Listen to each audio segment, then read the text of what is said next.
સુરત શહેરના ડિંડોલી વિસ્તારમાંથી ચોરીના લોખંડના સળિયા વજન 59 કિલો 910 કેજી તથા અન્ય ચીજ વસ્તુઓ સહિત કુલ કિંમત ₹71,52,200ની મત્તાના મુદ્દામાલ કબજે કરતી સુરત શહેરની એસઓજી પોલીસના માર્ગદર્શન હેઠળ એસઓજીના સર્વેલન્સ સ્ટાફના માણસો જ્યારે પેટ્રોલિંગમાં હતા તે દરમિયાન અંગત બાતમીના આધારે ડિંડોલી ભાગ્યલક્ષ્મી સોસાયટી પાસે રોડ પરથી આરોપી એક ભેરારામ રેખારામ જાખડ જાતે જાટ ઉંમર 25 ધંધો ટ્રક ડ્રાઈવરનો રહેવાસી બાડમેર રાજસ્થાન।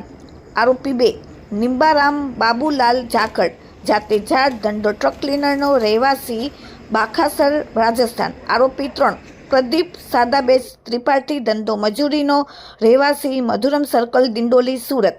આરોપી 4 પ્રદીપ કિશનલાલ શર્મા ધંધો નોકરીનો રહેવાસી માનસરોવર સોસાયટી વિદ્યાપીઠ સ્કૂલ પાસે ડિંડોલી અને મૂળ વતન રાજસ્થાન।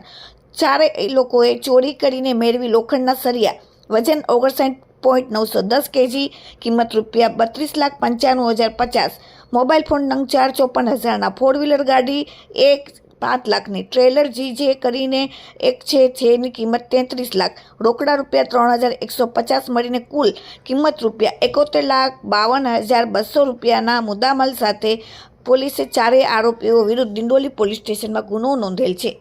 એસઓજી પોલીસે રેડ પાડીને લાઈવ ચોરી કરતી ગેંગને ઝડપી પાડી। જીતુ અને રાજન તિવારી દ્વારા આ કામ કરવામાં આવતું હતું જે હાલમાં વોન્ટેડ છે। આ બંને આરોપીઓ વેપારીઓ અને બિલ્ડરોને ચોરીનો માલ વેચતા હતા। Bureau report daily India TV Surat. એસઓજીને બાતમી મળી હતી કે અમુક લોકો જે છે એ જે ટીએમટી સળિયા કે જે મૂળ જે સ્ત્રોત છે ત્યાંથી લાવતા હોય છે ને કોઈ બિલ્ડરને એના ઓર્ડર મુજબ આપવાના હોય છે। ત્યારબાદ જ્યારે સિટીની અંદર પ્રવેશતા પહેલાં આ લોકો કોઈ વેબ્રિજ પાસે બિલ્ડરના માણસને બોલાવી અને સળિયાનું વજન કરી અને એ લોકોને ચિઠ્ઠી આપી દેતા હોય છે। ત્યારબાદ 1-1.5 કલાકનો જે સમય રહેતો હોય છે એ દરમિયાનમાં અહીંના ડિંડોલી અને ગોળાદરાનો એક જીતુ અને રાજન તિવારી આ લોકો જે છે એમના માણસો મોકલી અને આ સળિયા જે હોય છે એની અંદરથી ચોરી કરાવતા હોય છે અને ત્યારબાદ એ ચોરીના સળિયા વેચતા હતા। તો આવી એક લાઈવ ચોરી ચાલતી હતી। એ દરમિયાન એસઓજીની ટીમ ત્યાં પહોંચી ગઈ અને એસઓજીની ટીમને ત્યાંથી ટોટલ 32,95,000ના સળિયા કે જેનું વજન છે 59,910 કિલોગ્રામ, એક ફોર વ્હીલ ગાડી 5 લાખ, એક ટ્રક 33 લાખ એમ કરીને ટોટલ 71,52,000નો મુદ્દામાલ જપ્ત કરેલ છે। કલમ 305C કે જેનો માલવાહકમાંથી ચોરી કરવાની કલમ અને 317(2) લગાડવામાં આવેલ છે અને 4 આરોપીઓ પકડેલ છે। એમાં ભેરારામ ડ્રાઈવર, નિંબારામ ક્લીનર અને પ્રદીપ ત્રિપાઠી અને પ્રદીપ શર્મા કે જે મોતીલાલ ઓસવાલમાં નોકરી કરે છે। આ ચારેય આરોપીઓને ઝડપીને ધોરણસર કાર્યવાહી કરવામાં આવેલ છે।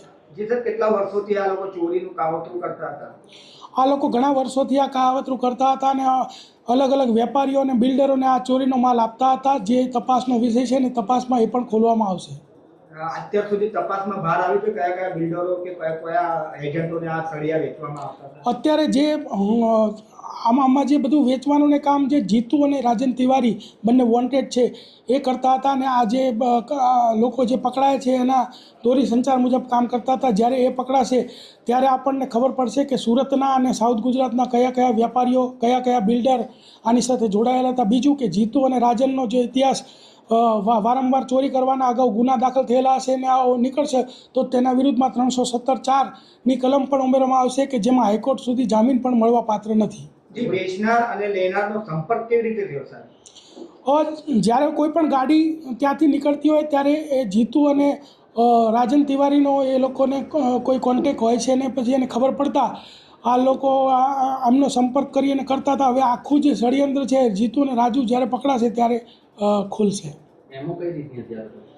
એમાં એવી હતી કે જે ગાડી ટીએમટી સળિયાની કોઈ બિલ્ડર ઓર્ડર આપે અને ત્યાંથી નીકળે અને ત્યારબાદ જ્યારે સુરત સિટીમાં પ્રવેશે એ પહેલાં વે બ્રિજ ઉપર વજન થઈ જાય પછીથી વચ્ચેના ગાળામાં આ લોકો કાઢી લેતા હતા।